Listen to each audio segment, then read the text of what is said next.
Hey guys, welcome back to Black, White, and the Grays. My name is Kylie. I think it's been a while since I introduced myself. So I'm gonna just share a smidgen about myself so you kind of know who I am. My husband and I have been married for 9 years. We live in Central Oregon. We are a Zone 3 for gardening purposes, and we're currently dabbling in market gardening and flower farming. These are our first succession sowing of Pro Cuts right behind me. We have a second one. I need to plant a third one. Like, I should have done that 3 weeks ago, but such is life. In a Zone 3, so we have a pretty short season already, but we also wrestle with a frost risk all year round. I'm currently looking at, which are right behind the camera, 3 rows of potatoes that all got nipped in last night's big freeze. And we've had a frost or two this summer, and it's just kind of kissed them. This took them down. And I'm going to show you guys that in a minute because I feel like it's important. And I do get discouraged when things like this happen, but I'm pretty determined because it's important to me and I find value in it. But for now, I have a few orders for bouquets tomorrow. We are attempting to sell some bouquets at our local landscape place down the road from us. I don't think they've sold out. I took 3 bouquets over to them yesterday. I want to take a couple more tomorrow for the weekend and maybe take the old ones back if they didn't sell. I just want to have them a fresh run for the weekend and hopefully they sell out. So I just get a nice long stem on these Pro Cuts and trim. I think you could strip these with your hands, but I just trim them. That guy is gorgeous. My husband took in, one of his coworkers saw my Instagram posts or Facebook post or something. Got a bouquet. When other people saw her bouquet, we got a few more orders. One of his coworkers said today, which if you're watching, that resonated with me. He goes, "Trey, what your wife is doing up there, I know it's so hard to grow, and those flowers that you brought in today were incredible." So we had our first farmers market last Saturday. We sold out of, I say we didn't sell out, but we left 2 hours early. So technically we would have sold out if we would have stayed. But also the fillers of the bouquets, mainly the yarrow. It's a cool weather gal like myself. She was not having it in that heat. These stems are long and I will cut them shorter once I get the bouquet assembled, but I would rather have a nice beautiful long bouquet. I will always grow. Hey, I know, you're a good little bee. I'll leave you on there for now. I will always be growing Pro Cuts. With how quickly they matured and how well they have held up to our extreme heats here in the Pacific Northwest, and how well they've held up to not just some light frost kisses, but to that good hard freeze last night. I didn't think to cover my potatoes, which was kind of stupid, but I didn't. And my potatoes got nipped, but I did cover my cucumbers and my beans, and they, for the most part, survived unless they got uncovered by accident. This is like a perfect, with the green in the middle. It's so gorgeous. Guys, I just put the seed in the ground, and heck, most of it my interns did too, to help me out. They planted these sunflowers, volunteers. They did a beautiful job. Last year, I just worked by myself. I didn't have any help. We had the Coop and Garden tour. A group of my sister's friends came. A gal was saw the farm and asked if my sister might have told her I had a dream for interns, and she was like, "I have 2 teenage daughters. They get school credit and they'd be willing. Can I bring my oldest daughter back tonight?" And I was like, "Or tomorrow?" And I was like, "Sure." I didn't think they would come back, and they did. And those girls have almost been working on the farm for a year. When I started homesteading and I wanted to grow food,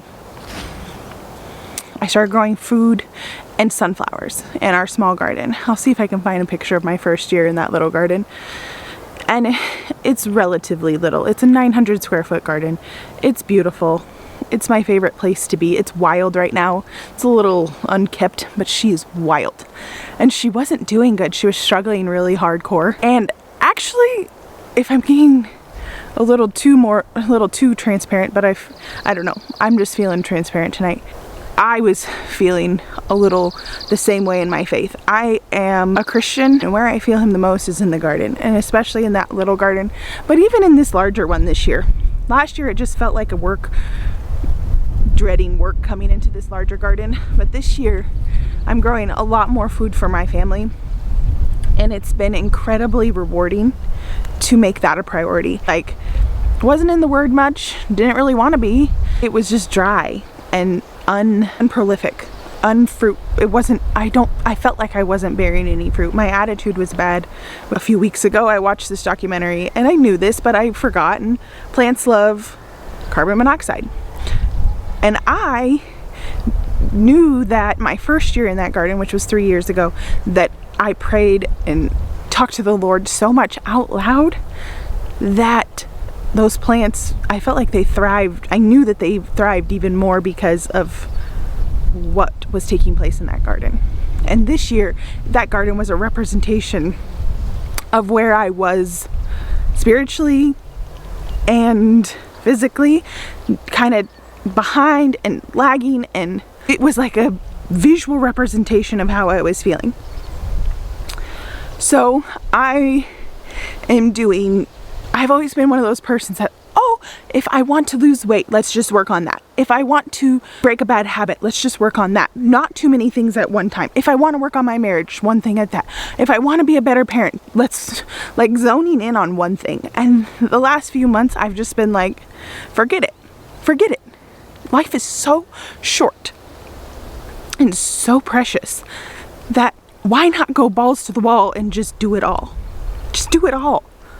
Because through God, all things are possible, and what felt impossible to me before was all these things. So now I will go out in my garden, and it benefits two things. One, those plants are getting carbon monoxide, and two, I feel like even if I'm drier than a bone in my spiritual walk, I still am able to do this. And it is, I go and take my Bible, not every day. Some days I forget. I get myself busy doing something less important, but I've been trying to make it a priority where I grab my Bible, I go in there and sit in my chair if I'm tired, or walk around the garden and just read Psalms out loud to my plants. I'm going to take you over there in a bit.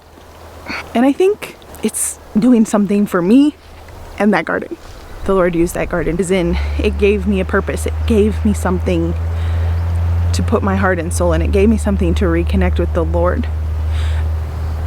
If you don't know our family story, I'll link this video, which is pretty raw and vulnerable, in one of my first videos, so take what you can, but it's up here. And it's why I started that garden, and it gives you a little bit of our backstory of it as our family.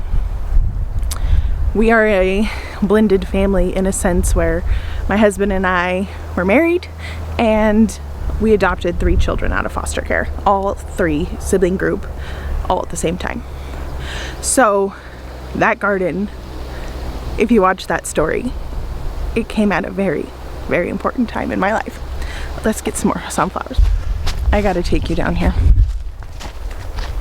I gotta show you this. It's just too cool. Are you ready?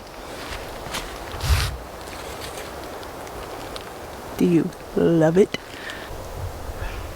Oh my gosh. These are my branching sunflowers. These are not pro cuts. They are hybrids. And they are absolutely stunning. And they're just now getting going. I will continually grow both, because when those pro cuts are out of commission, and just right after our first pro cut, this year at least, I'm going to try and get better earlier and earlier each year. That's the goal. With the high tunnel that comes very soon, that will be possible. So right behind me is our potato beds. You can see they're looking pretty sad. And I'm going to tell you the truth that it was a major disappointment this morning. They have never been this beautiful before. I'm not saying it's impossible, because nothing's impossible. I did have some hope, and I'm going to show you why. Underneath all this dead is life. It didn't get the whole plant. We've had some years, last year in particular, that when it would freeze, it would just take down the whole thing. So that is an encouragement. I was gonna prune all these guys, but I think I'm gonna wait till tomorrow and see just how tonight goes. And whew, it's extremely easy to get discouraged in a climate like this. Zone 3, not too bad. Frost risk all year round. It's what it is. This year with our record heat, so let me just put this in perspective for you. We normally have our local town, which is about 1,000 feet lower in elevation, normally has 3 to 5 days in the 90-degree heat. In 90 degrees. This year we're pushing 35 and counting. In the next forecast, all the days are in the 90s. Tomorrow's high 80s, 89, and then the rest are in the mid to upper 90s. So in a climate that's not used to hitting above 90, in a climate that's not used to that, to make that our norm is one thing. But then, the day we cool down and we freeze. So to grow in a climate that is like that, it sounds impossible. In the comments I've received on my one video where we had the first frost in July, in a beautiful place, and this is exactly where we're supposed to be. If we didn't live here, we wouldn't have our boys. If we didn't live here, we wouldn't be around our family that aren't from this part of Oregon, but miraculously all are moving here. We didn't live here. One of my best friends in college, my college roommate for the 1 year I went to college, is my sister's best friend in high school, came with us, now moves to this area as well, from West Virginia. If I didn't live here, these interns that come out day to day, I feel like I give them a purpose, but they give me purpose more than it's like I get to pour into these teenage lives unintentionally. It fell upon my lap. My cousin Gabe, if I wasn't here, he would probably find a different job. And yeah, this job can be a bit monotonous. Weeding, farm work, everyday life isn't glamorous. Harvesting and planting and doing all the fun stuff. It's monotony. It's hard work. If we didn't live here, we wouldn't have the things we have. And it is a hard growing climate, almost near impossible. But obviously it's not.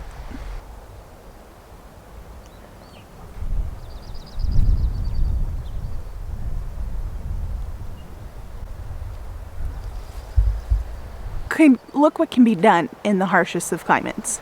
Extreme cold, extreme heat. And we're not even up that high in elevation. I know we are comparative to a lot of places, but we're at 4,300 feet. It's not too bad. It could be worse. It could be 8,000 feet. But we're not. But we still are dealing with these harsh climates, with the extreme in a high desert. For gardening, I always loved our cool nights. I love that it cooled down. I love that you had to wear a flannel everywhere you go, or bring a flannel, even in the summer, because it meant a relief from the heat. And now, as a gardener, it obviously has its challenges. But these dead potato plants are not dead. There's life underneath them still, underneath the dead. And that is really awesome. This is the best year. This is our first year growing potatoes was pretty successful. But this is the most potatoes we've ever grown. And there's a purpose. So the purpose of this whole thing, this is where the rubber meets the road, whatever you want to call it. And it is my heart for my family, for sustainability. I feel like now more than ever, especially with last year, with everything the whole entire world went through, it gave a lot of people a sense of food insecurity. There were talks of shortages and talks of things, and whether you felt them or not, or we're still feeling them or not, or we're about to feel them or not, isn't it nice to know and nice to learn that you can control what your family eats by what you grow, how it's grown, and that if anything happens and you can't just waltz into a grocery store, that you have food in your own yard. And to me, that is the reason why I started this. It was early on when Trey and I first got married. I remember the Pioneer Woman. I still enjoy the Pioneer. I would say the cast iron pan is my whole reason I got into homesteading, was that one pan. Also, besides, I feel like it was ordained by God, but it started with a cast iron pan in West Virginia, in our little junky rental we had when Trey and I were first married. It went from there. I started canning, and I grew my first garden in West Virginia. It was a tilled garden. It was a lot of work, and it was only like a 10 by 10 space. Gotta get out of the sun. I started then. I started this homesteading journey then, even before I came and had a place for it. By the time we moved to Oregon 3 years later, I had my first garden under my belt. I learned how to can, had a few cast iron pans. By the time we moved to Oregon, we had our fixer-upper. We had 5 acres. We had a farm. It had a little bit of infrastructure. It had all the barns. We haven't built any barns. We built the greenhouse with windows and a door that we hauled from West Virginia. And it was completely fenced in. We built a lot of the fencing and redid all the fencing, and we're still redoing it. And fixed up barns. Still have a lot of barns to fix up. Fixed up the gardens. Built new gardens. We've done a lot, but it was a snowball, and it all started with that cast iron pan that way I was inspired to purchase because of the Pioneer Woman. So with all that said, the main meat and potatoes that I want to convey, and I'm through this channel and through my life, is one, I love Jesus with all my heart. He comes first, then my family, and then this farm. And in the farm sense, the first things first is my family. And with that becomes food. Without all this, it is, without my family, this market gardening, these cut flowers are throwing pearls in front of swine, I feel like. Because the meat and potatoes of this whole situation is the meat and the potatoes. Raising our own meat, raising our own potatoes, raising our own food for our family to have sustainability. We will never be 100% sustainable, but if we do not farm this farm with priority and our family in mind, then I feel like we've lost it. And I did last year. I remember digging up carrots, storage carrots that I grew for my family to store for a year and selling them. And I felt dirty. I felt it was just wrong. Those carrots were meant to feed my family, and we might not necessarily be in a position right now where I have to put my carrots up. I can perfectly buy them from the store, but it's the practice. It's the practice. It is the hard work and the labor, because I could go to Costco right now and buy those same storage carrots probably for $5 for 10 pounds when I spend $20 on 10,000 seeds. And then have to harvest, and then have to do the work, and have to put them up, and have to plant and make sure they grow and water them and spend all this time. It's way easier, but I'm not paying the cheaper price, which I do. Obviously, when I sold all my carrots last year, I had to pay the cheaper price and go to Costco, which I'm grateful for Costco to have those carrots. But for me, the learning how to grow my own food and the trials and the extra money and expense that comes out now, I find is going to be invaluable sometime, maybe in the near future. To grow something worthwhile, and to grow something that the Lord can use me in. I'm growing a garden, yeah. I'm growing a market garden, yeah. Homestead, yes. Family, yes. But most importantly, the Lord is using me to grow.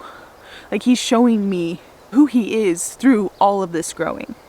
My family definitely growing. When that grew with those 3 boys, it was the Lord was just immersed in He was just through it all. In every seam of it all, He was there. And it was hard as hell to this garden. I see the Lord in everything I do, and He is the main purpose. Without this garden, I could put a seed in the ground, and without the Lord, it doesn't grow. He does it all. He's doing it all. And I'm just the steward.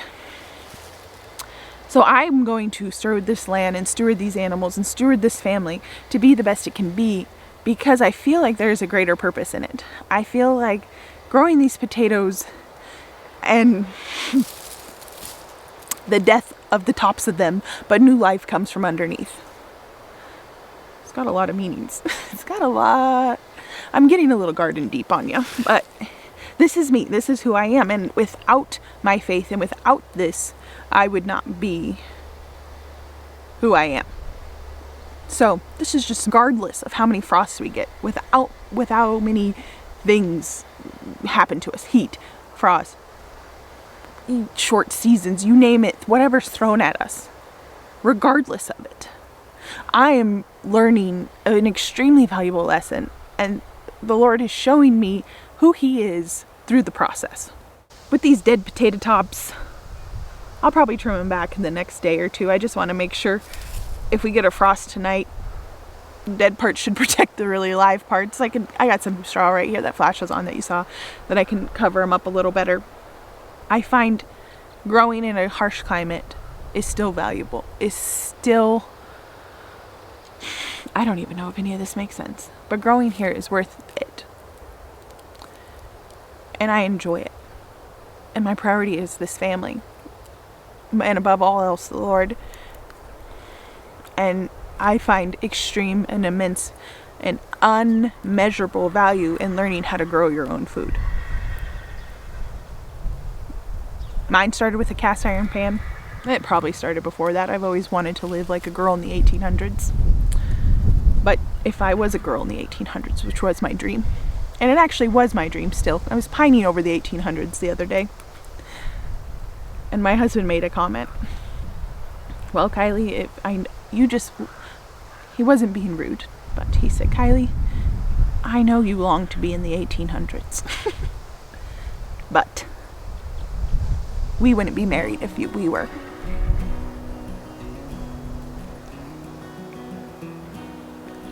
And that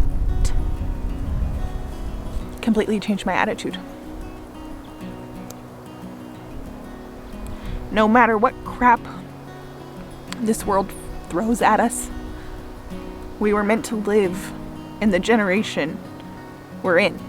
I'm doing my best to just get a little taste of that 1800s life, and also very much enjoy my 2021 life with a husband I adore.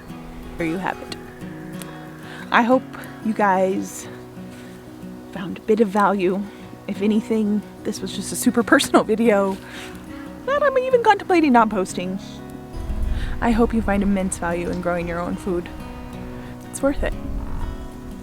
There's my heart. There's where I stand. That's a good part of who I am. I hope you stick along. I hope you feel loved. And I hope you find immense value in growing your own food. And if you make a few bucks on the side, or for a living, that's good too. Grow your own food, guys. And I'll see you on my next video, which will be a garden tour, which I'm sort of regretting not filming last night when I thought about it, because these potatoes were like 3.5 feet tall and they were gorgeous. And now I have to show you these. But there's life bursting beneath, so that's what we'll keep in mind. So remember, even when it seems dead on top, life cometh forward. Bye guys, I'll see you on my next video.